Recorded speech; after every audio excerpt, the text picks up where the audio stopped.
कारवां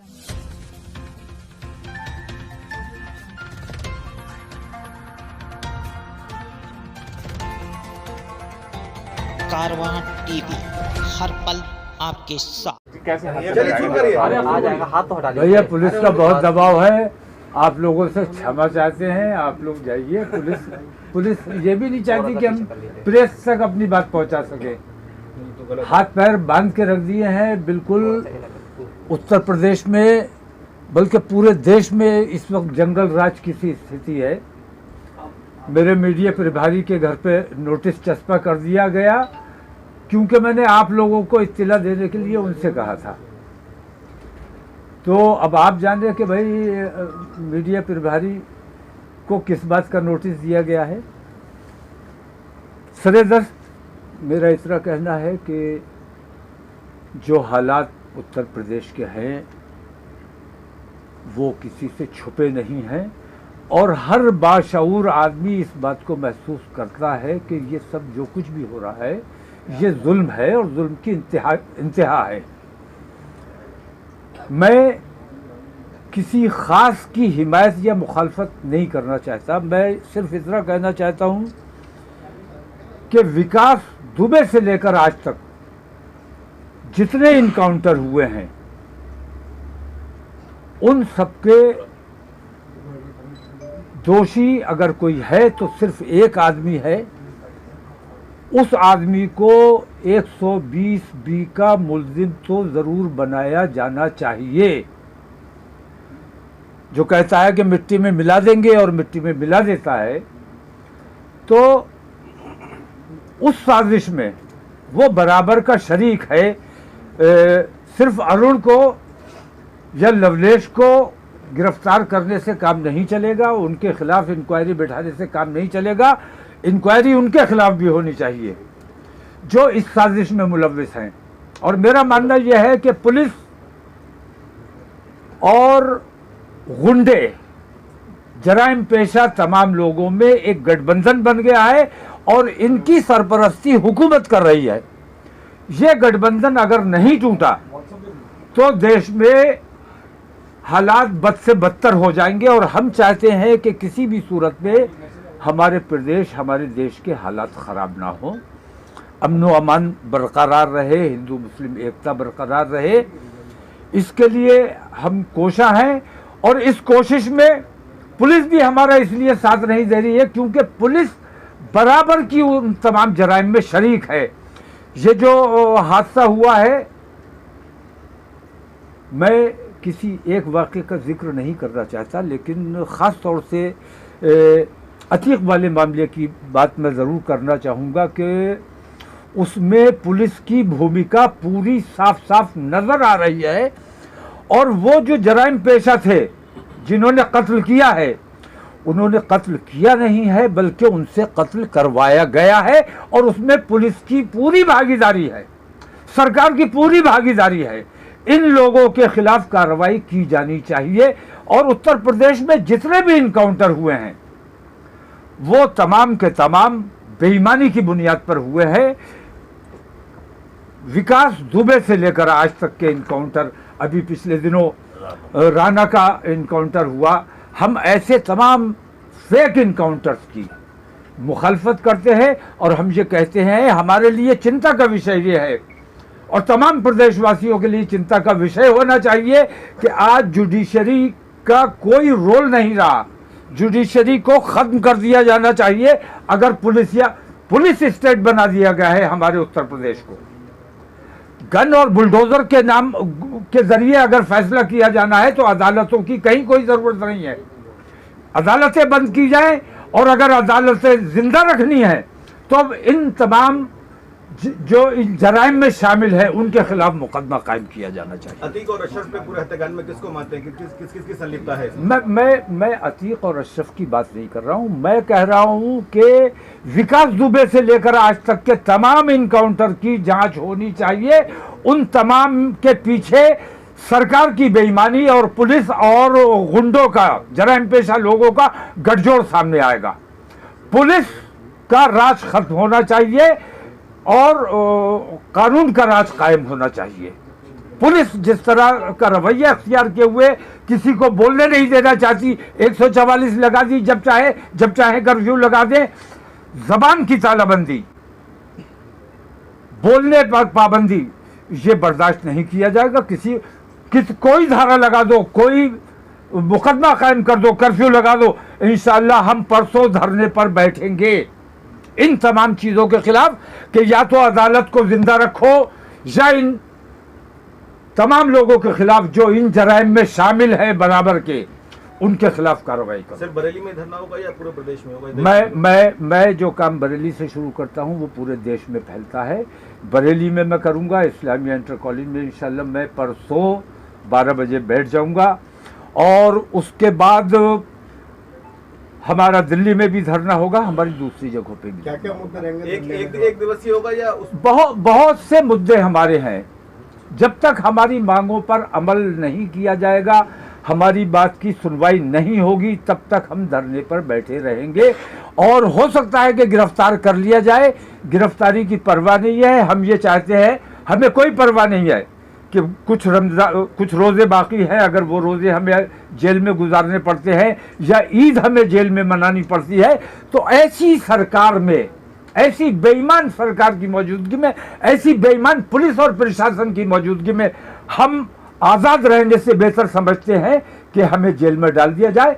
अंग्रेज़ों से ज़्यादा जुल्म इस वक्त हिंदुस्तानियों पर किया जा रहा है, और पुलिस और हुकूमत इसमें हिंदू मुसलमान नहीं देख रही है। मैं ये देखता हूँ तमाम लोगों के साथ जो अन्याय हो रहा है, रेप हो रहे हैं, मर्डर हो रहे हैं खुलेआम, मतलब कानून का राज खत्म हो गया है। हम ये चाहते हैं कि कानून का राज स्थापित होना चाहिए, अदालतों की अहमियत बरकरार रहनी चाहिए, और ये पुलिसिया राज जो है, पुलिस स्टेट जो बना दिया गया है हमारे प्रदेश को, ये खत्म किया जाना चाहिए। आप धरने की बात कर रहे हैं, प्रदेश में धारा 144 लगी, 4 से अधिक लोग, आप धरने की बात कर रहे हैं? नहीं, 144 लगी है और बात है, कर्फ्यू लगा होता तब भी हम अपनी बात कहने के लिए, धरना देने के लिए पाबंद थे और धरना देते। कर्फ्यू लगा दें तब भी इंशाल्लाह धरना परसों इंशाल्लाह 12 बजे दिया जाएगा। आपने ये बताइए, और ज्ञापन किसी को नहीं दिया जाएगा, क्योंकि ऊपर से नीचे तक एक भी ईमानदार आदमी बताओ जिसे हम ज्ञापन दे सकते हैं। मैं सतपाल मलिक जी की हिमायत करता हूं, पूर्व गवर्नर जम्मू कश्मीर, उनकी हिमायत करता हूं, और उनके सवालात के जवाब, मेरे सवालात के जवाब मत दो, सतपाल मलिक के सवाल के जवाब दे दो, मैं उससे संतुष्ट हो जाऊंगा। लेकिन ये पुलिस कस्टडी में मौत होती है, अगर बात की जाए तो उन पे सैकड़ों मुकदमे दर्ज थे, उन्होंने भी कोई अच्छे काम नहीं ऐसे से मैं अतीक की बात ही नहीं कर रहा हूं, मैं अतीक की बात नहीं कर रहा हूं, मैं तो विकास दुबे से लेकर आज तक की बात कर रहा हूं। जितने इनकाउंटर हुए हैं वो सारे फेक हैं, वो सब झूठ पर आधारित हैं। और अगर आप अतीक की बात करते हो कि उस पर इतने मुकदमे थे, तो और कितनों पर कितने मुकदमे हैं, उन तमाम के साथ क्या ये कार्रवाई की जानी चाहिए? क्या ये कार्रवाई जायज है? जो करवाया गया वो ठीक है? हजरत, पुलिस की कस्टडी में ये हत्या हुई है, क्या कहना चाहेंगे? पुलिस कस्टडी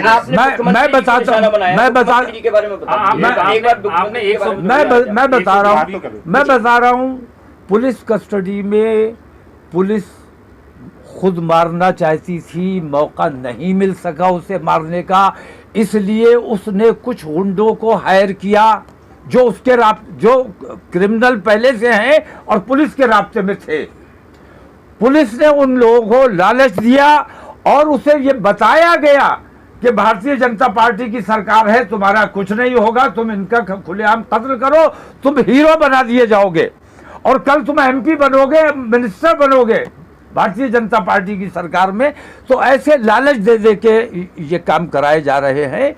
इन तमाम चीज़ों पर धार्मिक विशेष के नारे लगे घटना के समय, तो क्या मानते हैं, क्या हिंदू आतंकवाद से नहीं, मैं हिंदू आतंकवाद से इसे जोड़कर नहीं दे रहा, इसे हिंदू आतंकवाद की तरफ अपना यहाँ पहले जोड़ने की कोशिश की गई है। असल में ये हिंदू आतंकवाद नहीं था, असल में ये हत्या उनकी नहीं थी, क्योंकि उनकी तो जिंदगी हत्या होकर तो एक तरह से उनको निजात मिल गई, जिंदा रहते उनकी हर वक्त खींचा लेदर होती रहती, यहाँ तारीख हो रही, वहां तारीख हो रही, गुजरात जा रहे हैं, इलाहाबाद आ रहे हैं, ये तमाम तमाशे होते रहते और ये इससे पूरी कौम को जलील करते रहते। ये तो एक तरह से मैं ये समझता हूं कि उनकी निजात हो गई, वरना ऐसी जितनी हत्याएं हुई हैं, मैं एक को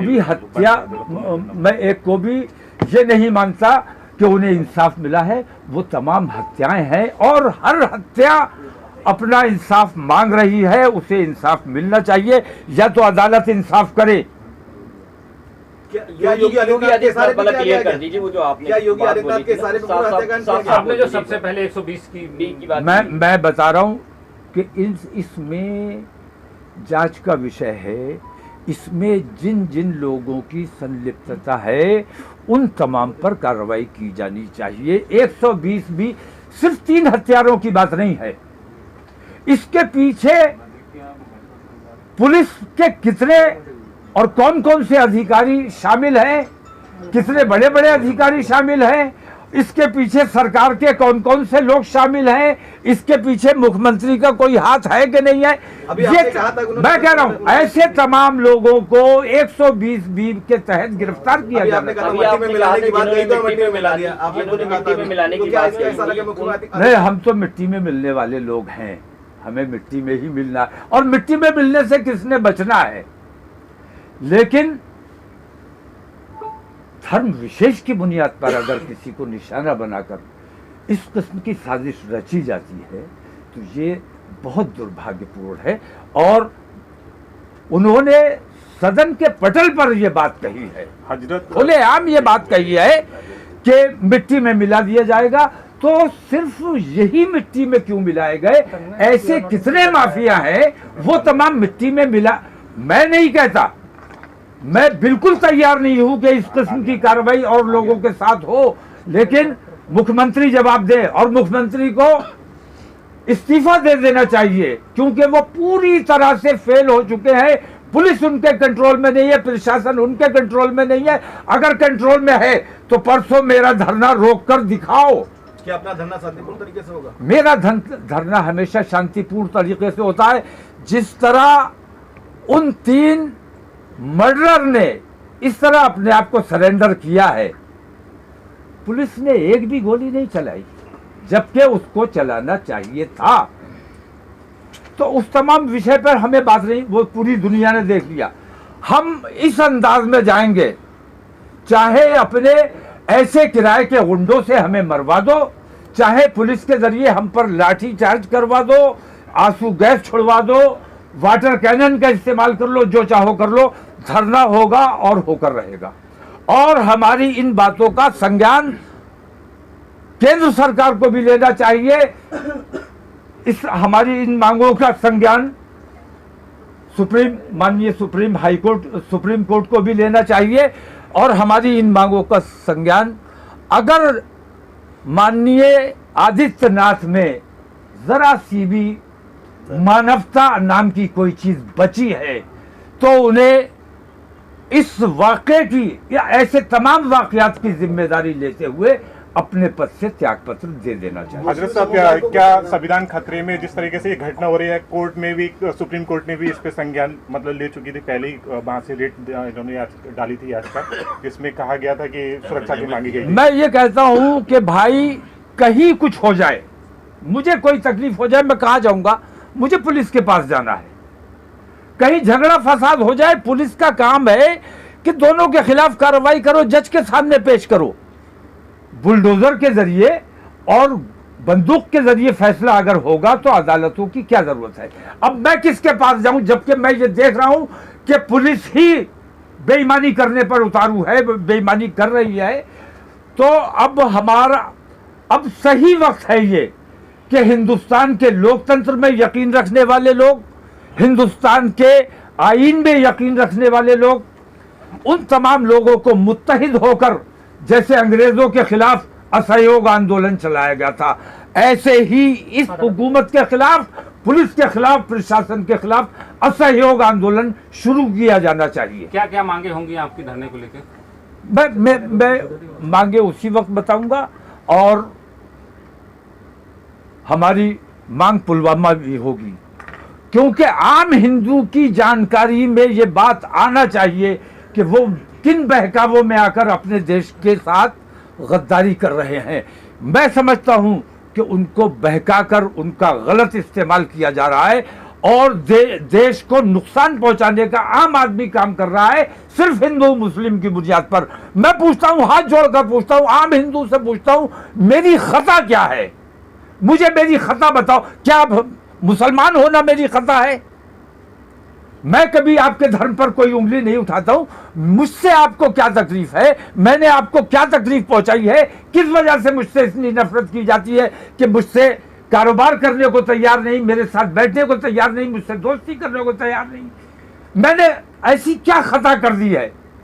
मैं अपने हिंदू भाइयों से हाथ जोड़कर दरख्वास्त करता हूं कि अपने दिल पर हाथ रखकर सोचो कि मुसलमानों ने तुम्हारे साथ ऐसा कौन सा बुरा काम किया है जिसकी वजह से मुसलमानों से इस कदर नफरत है। कुछ मुस्लिम समुदाय के बातचीत चल रही है इस तरह के हालात के बाद, उनके लिए कोई पैगाम देना चाहते हैं अमन और शांति को लेकर? अमन और शांति के साथ ही हमारा हर प्रोग्राम होता है और अमन शांति के साथ ही ये प्रोग्राम भी संपन्न होगा।